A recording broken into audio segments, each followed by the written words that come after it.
Je suis Toussaint Louverture. Mon nom s'est peut-être fait connaître jusqu'à vous. Il était surnommé le George Washington noir. Il a combattu les armées de 3 empires et défié Napoléon Bonaparte.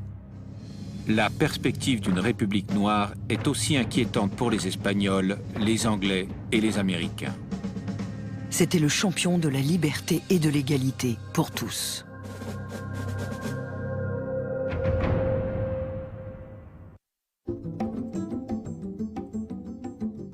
Haïti est toujours décrit comme le pays le plus pauvre de l'hémisphère nord.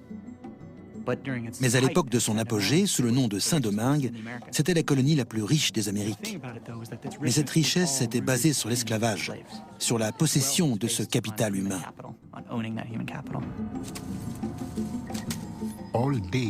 Toute la journée, du lever au coucher du soleil, les hommes étaient courbés, à couper la canne à sucre à la machette.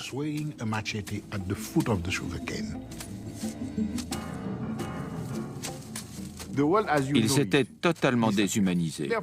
C'étaient devenus des animaux et on les traitait comme tels. La domination du maître devait être absolue. Et c'est cet absolutisme qui conférait un statut qui n'avait plus rien d'humain. Liberté, égalité, fraternité, c'étaient des concepts nouveaux. Toussaint Louverture était quelqu'un de profondément humain. Il a pris conscience très tôt de l'aspect totalement intolérable de sa condition. Il a recruté entre 3000 et 4000 hommes qu'il a entraînés. Et ensemble, ils ont combattu les armées françaises, anglaises et espagnoles pendant 12 ans. Ils brûlaient les machines, ils brûlaient les cultures dans les plantations, ils brûlaient les maisons. Ça a été un massacre à grande échelle. L'heure de leur revanche avait sonné.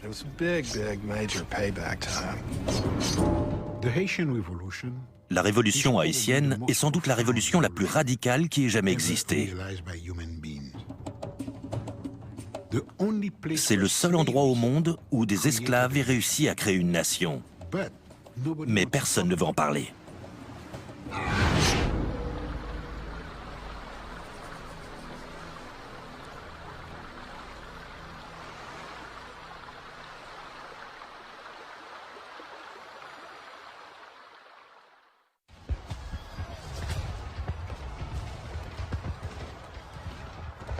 Durant l'été 1789, alors qu'Haïti n'est encore qu'une paisible colonie connue sous le nom de Saint-Domingue, les yeux du monde sont rivés sur la France. À Paris, des émeutiers se rebellent contre le pouvoir royal et leurs conditions de vie misérables. Au cri de liberté, égalité, fraternité, ils déclenchent une révolution qui marquera à jamais l'histoire de France. En fait, la Révolution française recouvrait des choses très différentes selon les gens.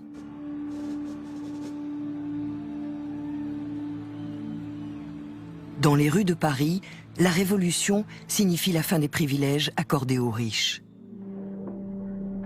Avec la création de l'Assemblée nationale, les idées des penseurs les plus réformistes d'Europe trouvent enfin un écho.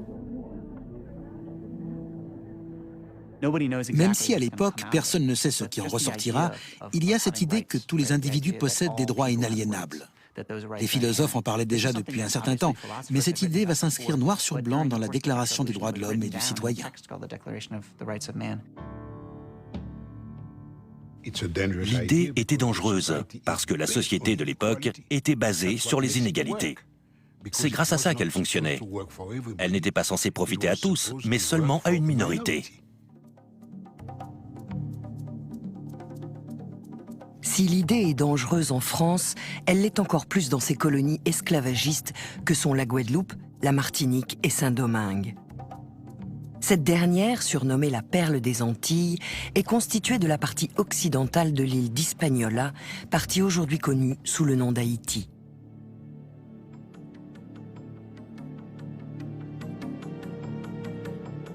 On croit souvent qu'à l'époque, les distances entravaient la communication.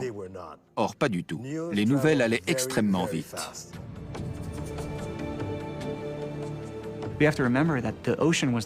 Il faut savoir que l'Atlantique était une véritable autoroute au XVIIIe siècle. Les navires diffusaient les nouvelles dont tout le monde était très friand. Quand les marins débarquaient, les premiers à qui ils parlaient, c'était à ceux qui déchargeaient les bateaux, à savoir les esclaves, et ils leur racontaient ce qui se passait à Paris.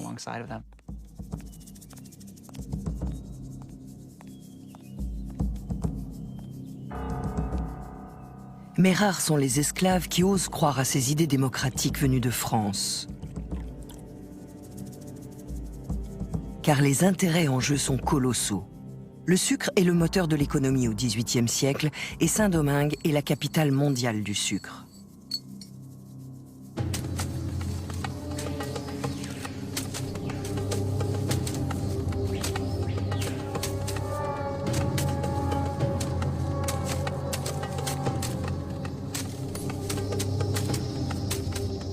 En France, les réformistes préfèrent eux aussi fermer les yeux sur les souffrances engendrées par le système esclavagiste.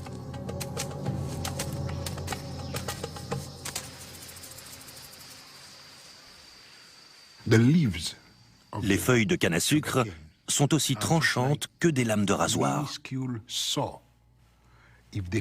On ne se rend compte qu'on s'est coupé que lorsque la transpiration entre dans la plaie parce que ça brûle. Au niveau du sol, il y a des colonies de fourmis qui vous attaquent. Et ensuite, vous vous grattez pendant des heures.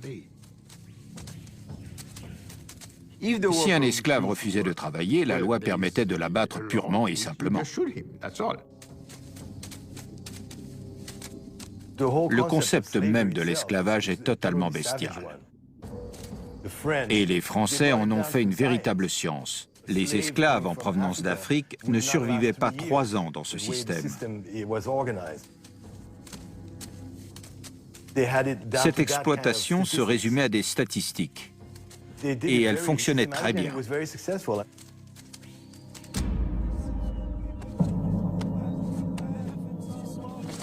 À Saint-Domingue, l'esclavage s'accompagne d'une véritable politique de la terreur.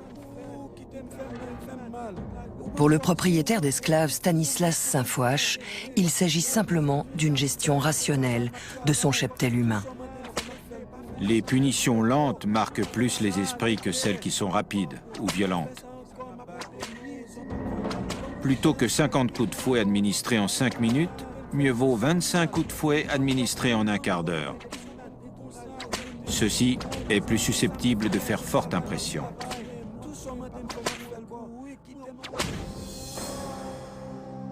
La description des tortures infligées aux esclaves est souvent effroyable. On amputait un bras ou une jambe à ceux qui avaient essayé de s'enfuir. On frottait leurs plaies avec de la chaux ou du piment.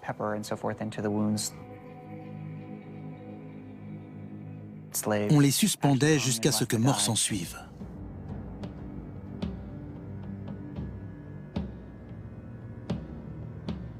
Dans ces plantations, la vie des esclaves avait si peu de valeur que les tortures ont atteint un degré de cruauté et de raffinement inimaginable.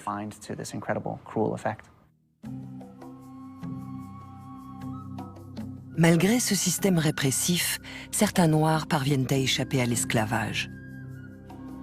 Beaucoup sont nés libres parce qu'ils sont les enfants illégitimes d'un propriétaire blanc. Les autres ont gagné leur liberté grâce à leur intelligence ou à leur talent.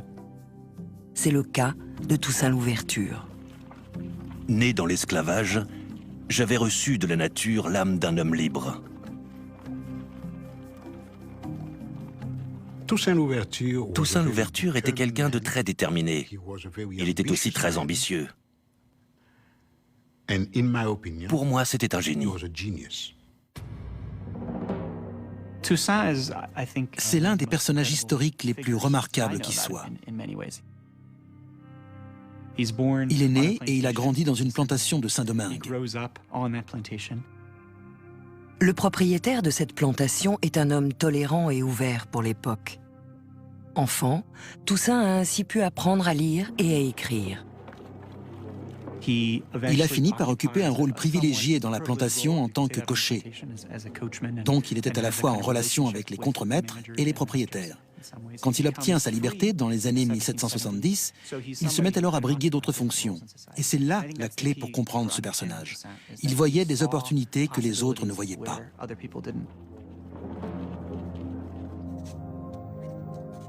Il était dans les affaires. Il avait des contacts aux États-Unis et ailleurs. Il possédait plusieurs comptes en banque. Il avait une formidable capacité d'organisation. Il aurait fait un excellent PDG de nos jours.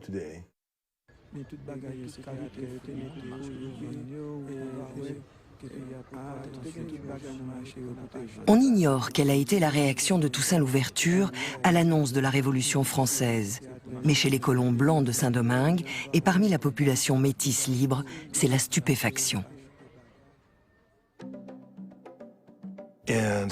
En 1789, il y avait à Saint-Domingue environ 40 000 blancs et 30 000 métis, descendants de ces blancs qui possédaient eux-mêmes des terres, des esclaves, et qui étaient des hommes d'affaires accomplis. Donc la plupart avaient des relations étroites avec la classe dirigeante. Il faut savoir qu'en matière de race, il n'y avait pas que des blancs et des noirs. Il y avait toute une multitude de mélanges et de dégradés de marron.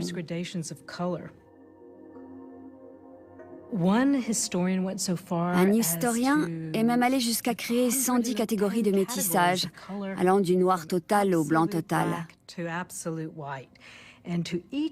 Chaque mélange avait un nom, mulâtre, carteron, octavon. Chaque nom prenait en compte la quantité de sang noir de la personne.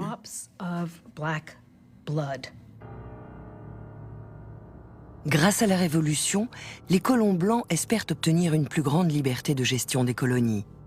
La population métisse espère, elle, des changements plus radicaux. Car si elle est née libre, elle n'est pas égale à la population blanche pour autant. Les métis devaient faire preuve de respect face aux blancs.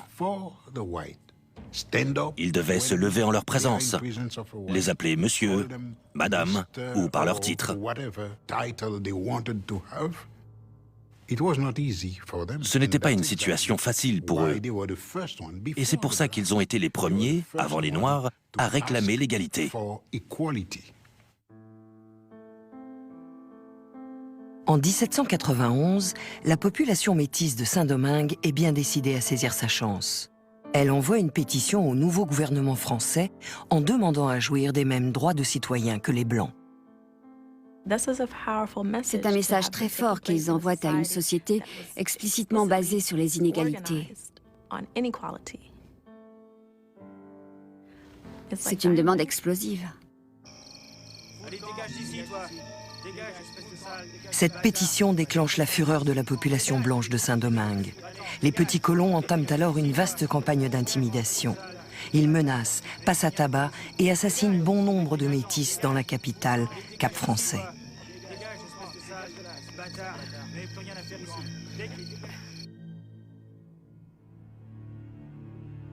La pétition reçoit un accueil beaucoup plus favorable à Paris. Les membres de l'Assemblée nationale publient alors un décret historique. Il donne à la population de métis nés de 2 parents libres les mêmes droits qu'aux Blancs.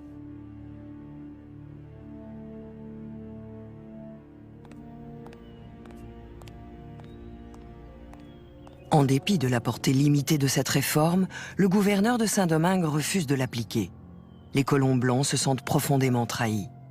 En réaction, certains se mettent alors à nourrir des idées de rébellion, à l'image de Madame de Rouvray, l'épouse d'un planteur de la région. L'Assemblée nationale est déterminée à détruire nos vies en tant que maîtres, si bien qu'une sécession avec la France pourrait s'avérer nécessaire. Les propriétaires américains d'esclaves vont, je l'espère, se regrouper afin d'arrêter cette contagion libertaire.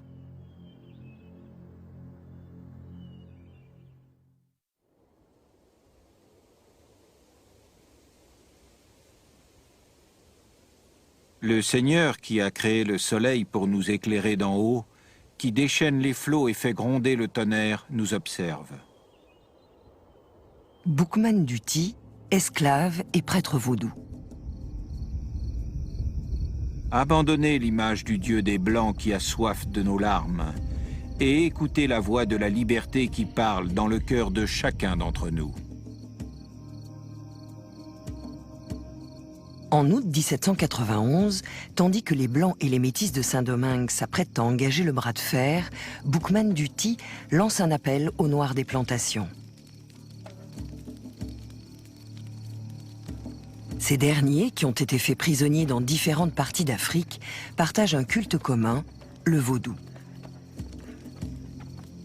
Le vaudou, c'est l'esprit de nos ancêtres, c'est une religion. C'est le mode de vie de l'Haïtien. C'est plus qu'une religion, c'est notre façon de vivre, c'est notre force de... Le vaudou est libérateur, le vaudou est dignité, le vaudou est sagesse, et le vaudou, c'est notre tradition. Boukman leur donne rendez-vous dans un lieu baptisé Bois Caïman pour mettre au point une stratégie.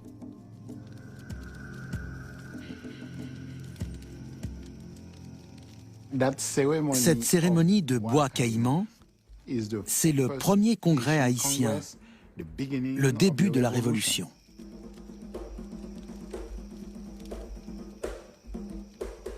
C'est dans cette réunion où l'Africain décide de n'être plus esclave, d'être libre, déjà là dans la tête, de casser cette chaîne dans la tête, de dire voilà, à partir de cette cérémonie, on prend l'Africain a pris son destin en main.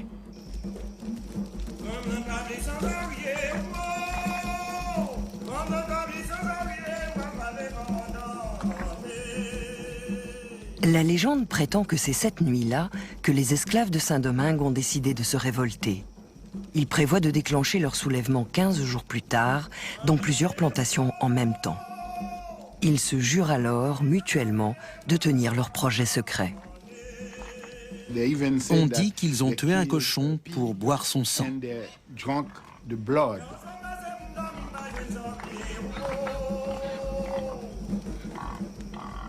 C'est ce qu'on appelle la communion. Chacun s'engage à garder pour lui ce qu'il a dit et entendu.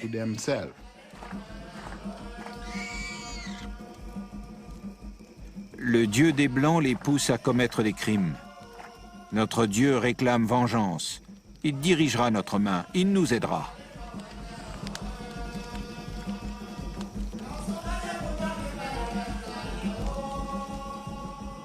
Dans la nuit du 22 août 1791, ce sont 1 millier d'esclaves africains qui se retournent contre leur maître. Les esclaves empoisonnaient, les esclaves piquaient, les esclaves tuaient, les esclaves voulaient leur indépendance. Pour obtenir leur liberté, il fallait qu'ils exercent la même violence que celle qu'on avait exercée sur eux. C'est pour ça que cette révolution a été aussi sanglante. Et cette haine a explosé dès le premier jour.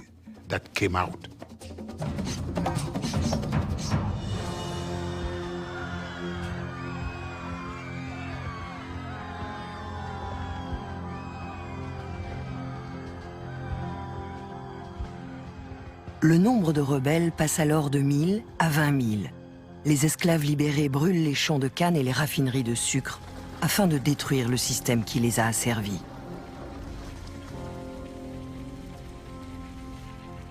Trois jours plus tard, ce sont 184 plantations de canne à sucre et 1 millier de plantations de café parmi les plus prospères des Amériques qui ont été réduites en cendres.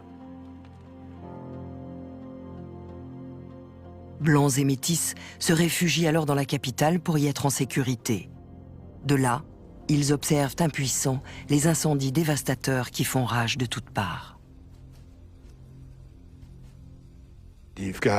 C'était un gigantesque brasier. On prétendait que ceux qui étaient à bord des navires amarrés dans le port pouvaient lire leur courrier à la lumière de ces incendies qui se trouvaient à 15, 20, 30 kilomètres de distance. Ce déchaînement de violence place Toussaint Louverture dans une position délicate. Sa fortune personnelle dépend du système des plantations et il est à cheval entre l'univers des Blancs et celui des Noirs depuis une quinzaine d'années. Toussaint n'était plus un esclave. Il n'avait pas une mentalité d'esclave. Il possédait 2 ou 3 plantations. Il n'appartenait plus à la même classe sociale que la majorité des Noirs, et ses intérêts différaient des leurs.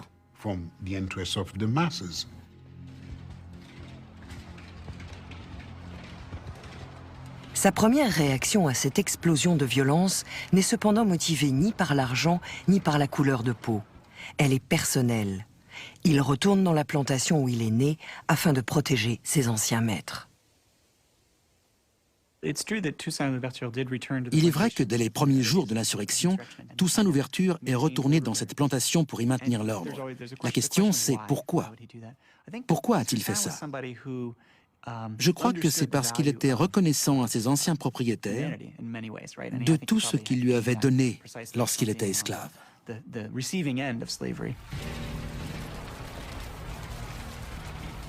Tandis que Toussaint aide son ancien propriétaire à échapper aux exactions, dans la capitale, les Blancs repoussent les assauts des insurgés et se regroupent bientôt pour lancer leur propre offensive.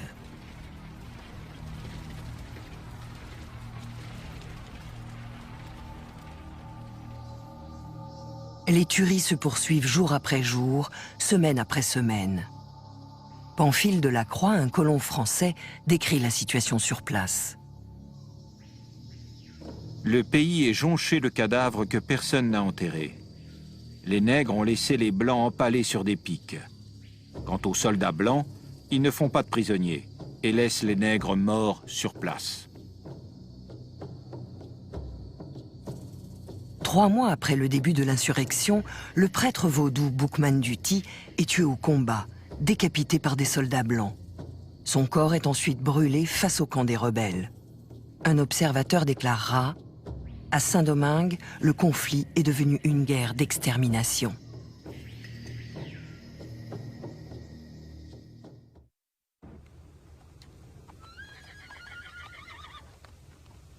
À l'automne 1791, Toussaint Louverture est obligé de choisir son camp. Bien qu'il ait femme et enfant et qu'il court le risque de perdre sa liberté, il n'hésite pas un instant.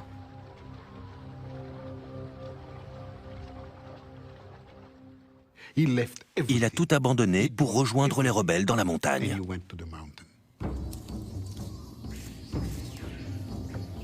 Les 500 000 esclaves que compte la colonie sont 12 fois plus nombreux que les colons blancs. Mais ils n'ont ni vision à long terme, ni réelle stratégie militaire pour poursuivre le mouvement.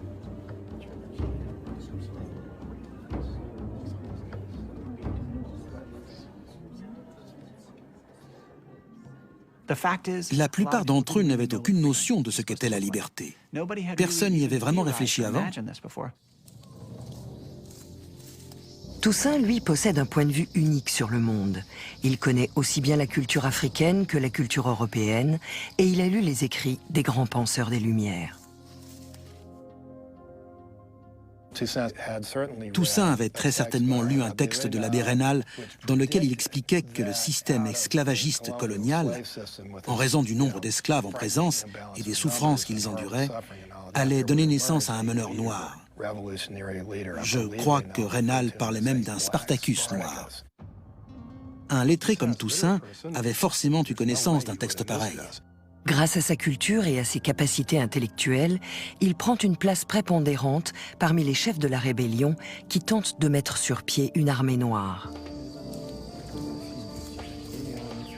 En décembre 1791, soit 4 mois après le début de l'insurrection, l'enthousiasme des Noirs commence à faiblir. Qui plus est, le nouveau gouvernement français vient d'envoyer 10 000 soldats supplémentaires pour aider les colons à rétablir l'ordre à Saint-Domingue. Dans la montagne, les insurgés n'ont plus grand-chose à manger et la famine les pousse bientôt à se rendre par milliers.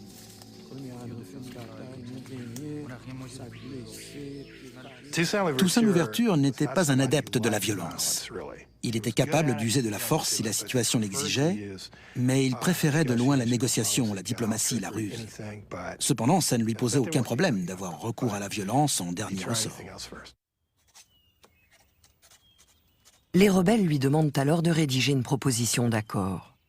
En échange de la libération de 200 meneurs noirs et de meilleures conditions de travail, le texte prévoit le retour de la plupart des insurgés dans les plantations. La dure réalité du XVIIIe siècle a eu raison d'une partie de leurs exigences. Rétrospectivement, il est facile de regarder ce texte et de dire qu'il vend ceux qui se sont rebellés. C'est aussi une tentative pour faire changer les choses. En fait, il était difficile pour les gens de l'époque de concevoir la disparition totale de l'esclavage.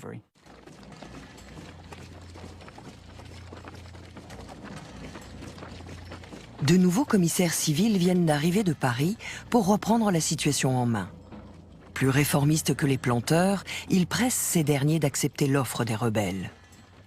Ils proposent également une entrevue pour négocier avec les chefs de l'insurrection.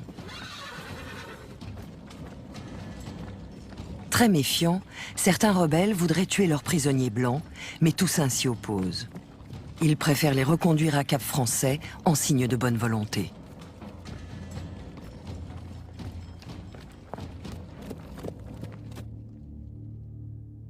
Toussaint est envoyé pour négocier un accord avec les planteurs. Il ne s'agit pas seulement d'obtenir la libération de plusieurs meneurs noirs, mais également d'imposer certains changements dans les plantations. Des petits changements auxquels la plupart des insurgés tiennent. Est-ce que ce petit groupe de chefs rebelles aurait pu dire aux insurgés « Maintenant, reprenez le travail, remettez vos chaînes » ? Je ne sais pas. Quoi qu'il en soit, les Blancs ne leur ont pas donné l'occasion de le faire. Les Blancs ont dit non à cet accord, parce qu'à ce moment-là, ils voulaient se venger. Ils s'estimaient victimes de la situation, oubliant totalement ce qu'ils avaient fait depuis 3 siècles. Donc ils devaient prendre leur revanche. Ils n'étaient prêts ni à oublier, ni à pardonner. D'où leur refus. Certes, Toussaint avait pris les armes contre eux, mais il avait aussi fait beaucoup de concessions, notamment au sein de son propre camp. Il s'était battu pour que les prisonniers soient bien traités et pour préparer leur échange. Donc, le refus des planteurs a eu pour effet de durcir sa position. Cela met immédiatement fin aux négociations. Sans le savoir, les colons viennent de gâcher l'unique occasion qu'ils auront de régler pacifiquement ce conflit.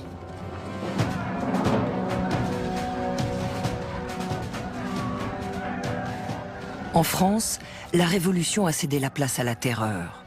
Le pays vient de déclarer la guerre à l'Autriche et à la Prusse, et la chasse aux ennemis de la Révolution et aux suspects est ouverte. Elle donnera lieu à des purges et à des exécutions qui feront plusieurs milliers de morts.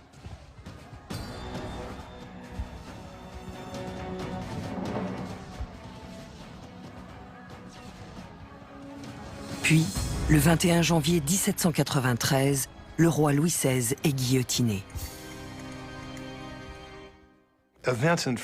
En France, les événements s'emballent, ce que personne n'avait vraiment prévu. Il y a des soulèvements partout. C'est une véritable révolution, dans la mesure où toute la hiérarchie sociale est bouleversée.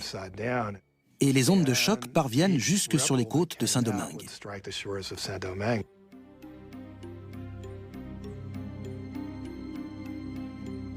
L'une de ces ondes de choc va prendre les traits d'un commissaire civil du nom de Léger-Félicité Sonthonax. Ce révolutionnaire a des idées bien arrêtées sur la vie dans les colonies. Sonthonax arrive à Saint-Domingue précédé par une mauvaise réputation. Des gens de France avaient écrit aux colons pour les prévenir que c'était un abolitionniste, qu'il voulait mettre fin à l'esclavage. Malgré les tensions, la population métisse de la colonie a réussi à conserver sa fragile entente avec les Blancs. Pour faire en sorte que cela continue, Sonthonax crée un conseil représentatif et invite des mulâtres à y siéger. Il fait même entrer des métis au sein du gouvernement colonial. Clairement, beaucoup de planteurs étaient furieux et ils le considéraient comme un saboteur.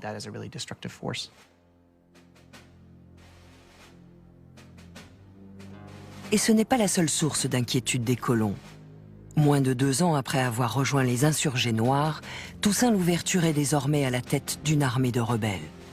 Je suis Toussaint Louverture. mon nom s'est peut-être fait connaître jusqu'à vous. En 1793, il adresse une lettre ouverte à tous les habitants de la colonie qui n'ont aucune représentation électorale. J'ai entrepris la vengeance de ma race. Je veux que la liberté et l'égalité règnent à Saint-Domingue. Je travaille à les faire exister. Unissez-vous, frères, et combattez avec moi pour la même cause. Dans cette lettre, il annonce deux choses. D'abord, sa participation à ce projet d'émancipation, et ensuite, sa position de chef du mouvement, très respecté par ses partisans. Cette proclamation est une façon de dire « Vous voulez la liberté? Je suis là pour vous la donner. Donc, ralliez-vous à moi. »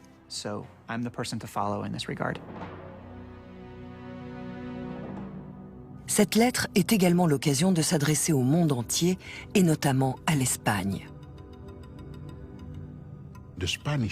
Les Espagnols voulaient ravir cette colonie à la France pour deux raisons. La première, c'est qu'elle restait extrêmement prospère, malgré la rébellion. Et la deuxième, c'est que cette prospérité était utilisée par les Français contre l'Espagne.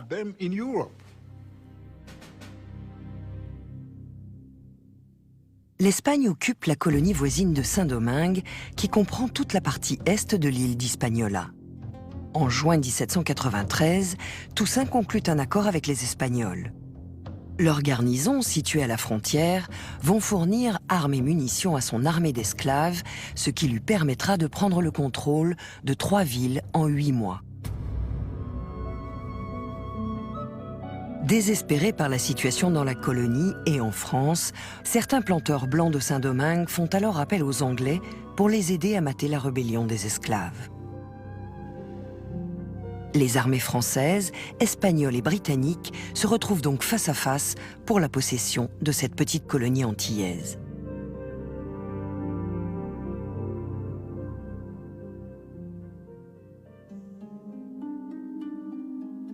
Au début de l'année 1794, des événements intervenus à Paris provoquent une nouvelle explosion de violence dans la colonie.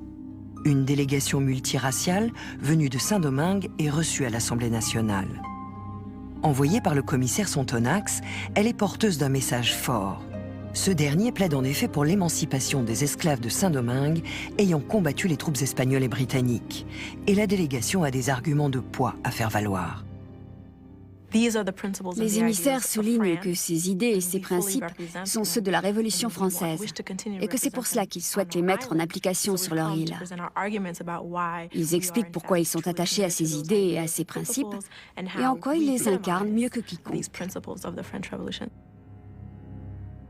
Ça a provoqué une prise de conscience chez les représentants de l'Assemblée d'entendre qu'aux Antilles, les propriétaires blancs avaient abandonné la France pour l'Angleterre et qu'ils étaient contre la République.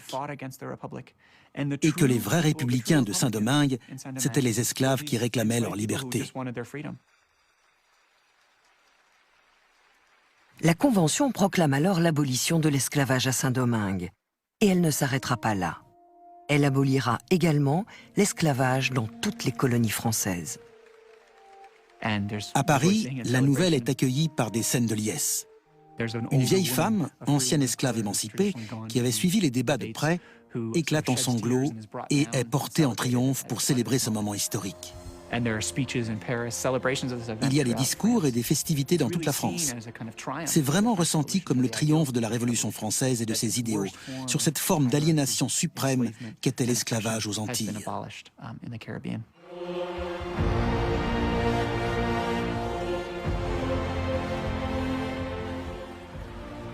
L'événement est sans précédent. D'un trait de plume, ce sont près d'1 million d'esclaves noirs qui deviennent citoyens français.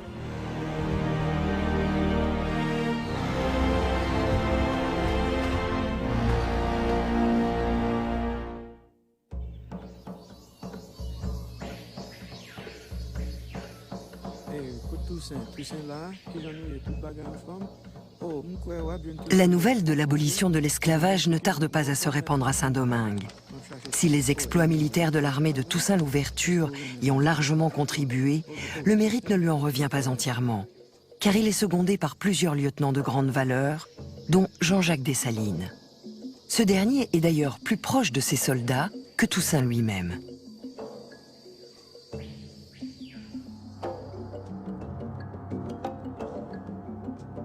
Dessalines avait été souvent fouetté lorsqu'il était esclave, et il en gardait dans le dos des cicatrices impressionnantes qu'il aimait exhiber à l'occasion. Il était colérique et violent, mais aussi très intelligent. Pour Dessalines et Toussaint, l'émancipation change tout. Les deux hommes revoient alors leur position face à cette nouvelle donne. Toussaint savait que l'Espagne avait un roi, que l'Angleterre avait un roi, et que seuls les Français parlaient de liberté, d'égalité et de fraternité, et du fait que tous les hommes étaient égaux en droit. Donc bien que la révolte ait débuté contre les Français, il se dit qu'ils sont désormais les meilleurs alliés possibles. Et c'est pour ça qu'il a rejoint le camp français.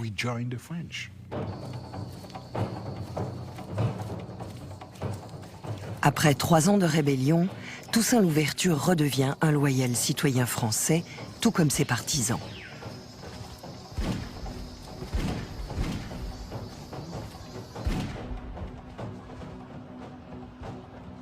Toussaint, Dessalines et leur armée d'anciens esclaves entreprennent alors de chasser les Espagnols de Saint-Domingue. Puis, c'est au tour des Anglais. La nouvelle de la victoire des soldats de Toussaint contre ces armées blanches fait bientôt le tour de l'Europe.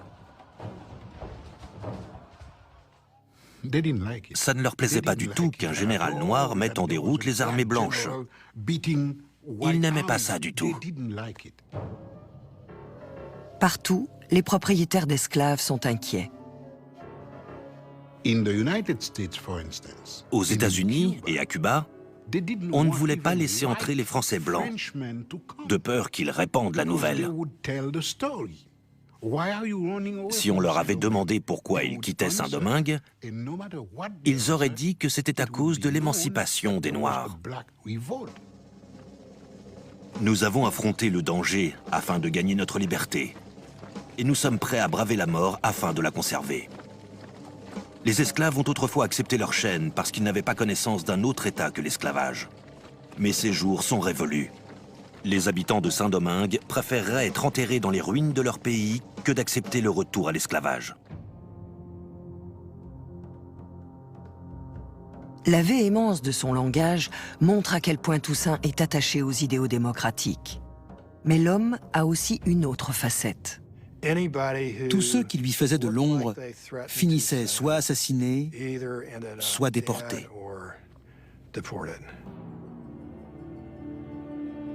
Après avoir été élevé au grade de général, Toussaint est nommé gouverneur de Saint-Domingue. Aucun noir n'avait jamais accédé à de si hautes fonctions dans les colonies. Cependant, il a un rival. Le commissaire civil Léger Félicité Sontonax. Sontonax était extrêmement populaire, parce que c'était lui qui avait fait abolir l'esclavage. Il était très apprécié, et les Noirs le surnommaient « Papa Sontonax », ce qui ne plaisait pas beaucoup à Toussaint. Toussaint a été très ami avec Sontonax tant que celui-ci lui a été utile. Dès qu'il ne lui a plus été d'aucune utilité, il l'a écarté. C'est aussi simple que ça. En 1797, Toussaint n'a plus besoin de Sontonax. Grâce à d'habiles manœuvres politiques, il isole ce dernier et le force à quitter l'île en août 1797. Une fois de plus, il a réussi à avoir le dernier mot.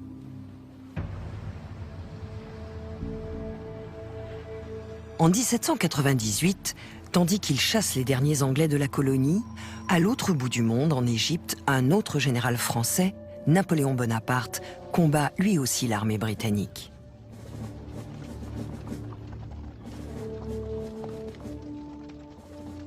Toussaint et Napoléon ont beaucoup de points communs. Tous les deux sont un peu en marge de la société française et ils ont tous les deux réussi grâce à leur génie militaire. C'est ce qui leur a permis de devenir de grands hommes politiques. Mais les victoires de Napoléon vont bientôt menacer Toussaint. Quelques mois après la campagne d'Égypte, Napoléon revient à Paris pour y mener un coup d'État qui marque la fin du Directoire. Il devient alors premier consul et prend les rênes du pouvoir. Il déclarera « La révolution est fixée aux principes qui l'ont commencée, elle est finie », et d'ajouter « Je suis la révolution ». Toussaint observe très attentivement la prise de pouvoir de Napoléon. Il sait que les esclavagistes sont encore très puissants en France et qu'ils complotent contre lui parce qu'ils voudraient bien voir l'esclavage rétabli sous une forme ou sous une autre à Saint-Domingue. Toussaint est persuadé que la survie de Saint-Domingue et la pérennité des droits acquis par les Noirs reposent sur sa capacité à mobiliser les habitants pour reconstruire l'économie de la colonie. Et dans son esprit, cela passe inévitablement par une chose: le retour de ses partisans dans les champs de canne à sucre.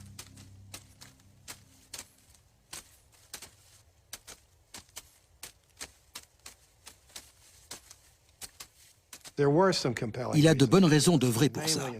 En fait, à ce moment-là, il est pieds et poings liés. Pour maintenir la paix sociale, il doit rétablir la productivité des plantations, ce qui veut dire remettre sur pied le commerce du sucre. Mais les Noirs n'avaient pas envie de retourner couper la canne. Donc il a dû les forcer à reprendre le travail. Et ils ont fini par se dire que ce n'était pas très différent de l'esclavage. Il était dur, peut-être même un peu trop dur avec les Noirs en certaines circonstances. Mais il était obligé d'agir comme ça. Quand on est un chef, il faut savoir à quel moment se mettre en retrait et à quel moment dire « bon, maintenant, il faut reprendre le travail. Si vous ne le faites pas, vous en subirez les conséquences ».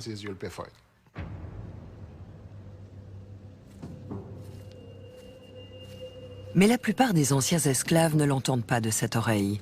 Ils veulent travailler pour leur propre compte et cultiver pour se nourrir plutôt que pour l'exportation.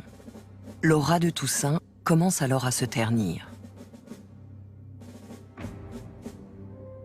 De son côté, Napoléon, lui, a le vent en poupe. Il remanie le gouvernement et fait adopter la Constitution de l'an 8. Cette dernière, loin de garantir l'émancipation des Noirs, ouvre la voie au rétablissement de l'esclavage dans les colonies françaises. Quand Toussaint a appris ça, il a compris que quelque chose était en train de changer, et surtout qu'il n'avait aucun moyen d'infléchir la décision de Napoléon. Donc, fidèle à lui-même, il a dit « Dans ces conditions, Saint-Domingue va avoir sa propre constitution. Et puisque c'est moi le chef, c'est moi qui vais la rédiger. » Sa constitution autonomiste de 1801 stipule la disparition une fois pour toutes de l'esclavage à Saint-Domingue. Elle est également la première au monde à interdire la discrimination raciale, interdiction que les États-Unis n'adopteront que 150 ans plus tard. Elle proclame également Toussaint gouverneur à vie et lui seul aura autorité pour désigner son successeur.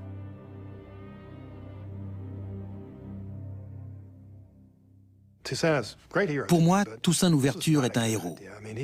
Mais cette décision n'était pas une bonne idée, parce qu'elle a instauré une dictature militaire permanente qui continue à poser problème en Haïti 2 siècles plus tard. Il aurait pu faire ce qu'il voulait sans ça. Ce qui est sûr, c'est que ça a fait enrager Napoléon. Bonaparte ne veut plus entendre parler de révolution, pas plus que le président américain Thomas Jefferson.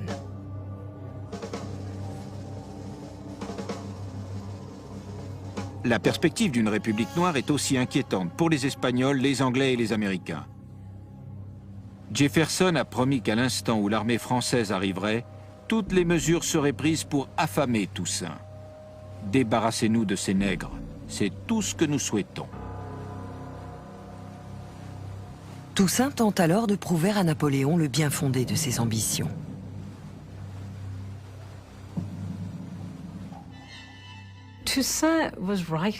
Il a écrit à Napoléon. Il voulait qu'on reconnaisse qu'il avait tout fait pour garder Saint-Domingue dans le giron français. Mais ses efforts seront vains. En 1802, Napoléon envoie une force expéditionnaire de plus de 31 000 hommes à Saint-Domingue. Sa mission est simple, rétablir l'ordre et l'autorité de la France dans la colonie.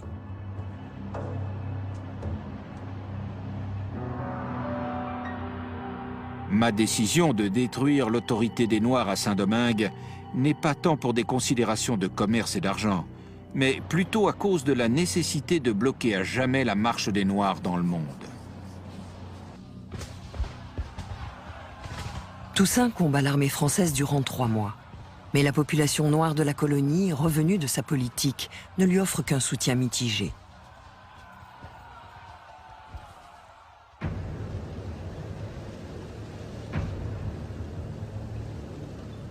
Le 6 mai 1802, Toussaint Louverture se rend.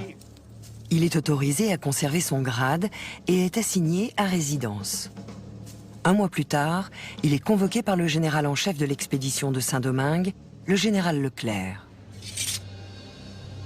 Si je voulais compter tous les services que j'ai rendus dans tous les genres de gouvernement, il me faudrait plusieurs volumes.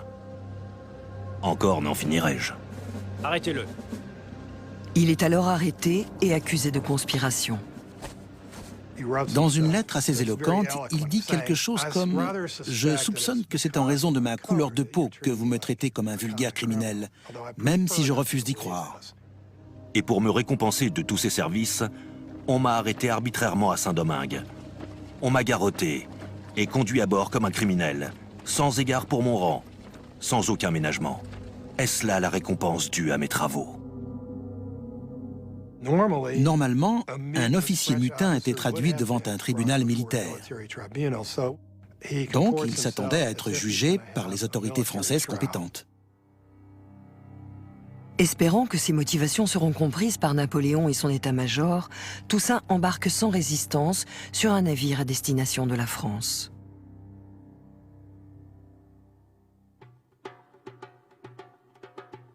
Après son départ, le calme continue à régner dans la colonie. Jean-Jacques Dessalines et les autres officiers noirs poursuivent leur coopération avec le général Leclerc. Puis, de la Guadeloupe toute proche, arrive une nouvelle qui fait l'effet d'une bombe. Napoléon a réinstauré l'esclavage. Leclerc pensait qu'il avait mis Dessalines dans sa poche, qu'il le tenait sous sa coupe. Mais il se trompait lourdement. Saint-Domingue connaît alors une nouvelle explosion de violence qui pousse Dessalines à se désolidariser des Français. Une fois de plus, les anciens esclaves se rebellent contre une armée européenne. Dessalines va tout mettre en œuvre sans exception pour éliminer ceux qui vont à l'encontre des intérêts du peuple. On a souvent dit que Dessalines massacrait tous les Blancs, qu'il menait une guerre raciale. Ce n'est pas tout à fait vrai. Un rescapé a raconté qu'il avait réussi à s'échapper en se déguisant en Américain parce que Dessalines ne tuait pas les Américains, ni les Anglais, seulement les Français.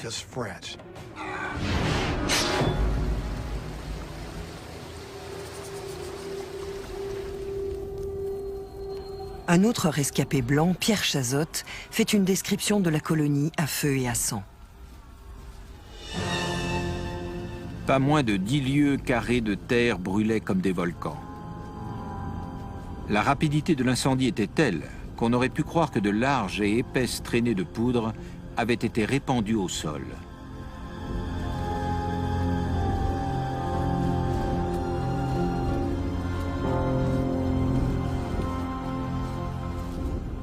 Dessalines et ses hommes pratiquaient la politique de la terre brûlée. Ils incendiaient les villes pour que les Français ne trouvent rien et soient obligés de partir. Et cette tactique de la terre brûlée finit par porter ses fruits. En 1803, l'armée française vaincue quitte Saint-Domingue. 15 000 soldats français ont trouvé la mort sur place. La colonie devient alors la première république noire de l'histoire.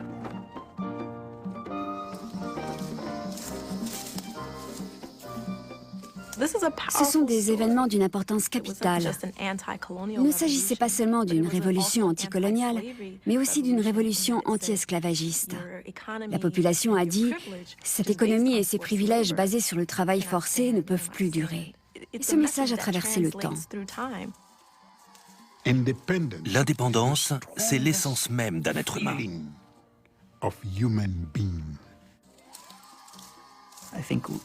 Nous avons tous hérité de quelque chose de cette révolution, parce que c'était la première fois qu'on faisait valoir l'égalité des droits pour tous. Ce sont des faits historiques que tout le monde devrait connaître, parce que ça montre ce que l'espèce humaine, et pas seulement les Noirs, est capable de faire. Toussaint Louverture ne vivra pas assez longtemps pour voir l'indépendance de son pays, à laquelle il avait tant œuvré. Emprisonné au fort de Joux, dans le Jura, il mourra d'une pneumonie dans sa cellule le 7 avril 1803. Avant de partir pour la France, il écrira « En me renversant, vous avez seulement abattu le tronc de l'arbre de la liberté des Noirs. Mais il repoussera par les racines, car elles sont nombreuses et très profondes. »